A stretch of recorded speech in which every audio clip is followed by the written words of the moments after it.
સુરત શહેરમાં છેલ્લા કેટલાક દિવસોથી પડેલા ભારે વરસાદ બાદ તાપમાનમાં ભેજ વધતા શરદી ખાંસી અને તાવ જેવી બીમારીઓએ ફરી માથું ઉચક્યું છે, જેના પરિણામે સુરત સિવિલ હોસ્પિટલમાં દરરોજની સરખામણીમાં ઓપીડીમાં દર્દીઓની લાઈન વધી ગઈ છે।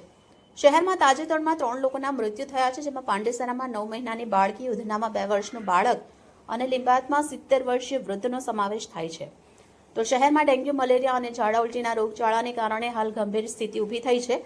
ઝુંપડપટ્ટી અને ગીચ વસ્તીવાળા વિસ્તારોમાં અપૂરતી આરોગ્ય સુવિધાઓના કારણે રોગીઓની સંખ્યા ઝડપથી વધી રહી છે। શહેરમાં તાજેતરમાં 3 લોકોના મૃત્યુ થયા છે।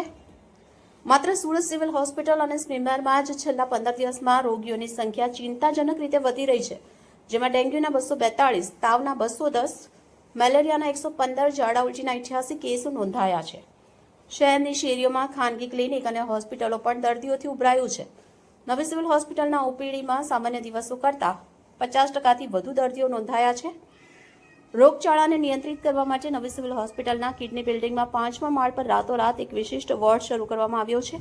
આ વોર્ડમાં ડેન્ગ્યુ, મલેરિયા અને ઝાડા ઉલટીના રોગીઓ માટે વધારાના બેડ, દવા અને ડોક્ટર, નર્સ સ્ટાફની વ્યવસ્થા કરવામાં આવી છે।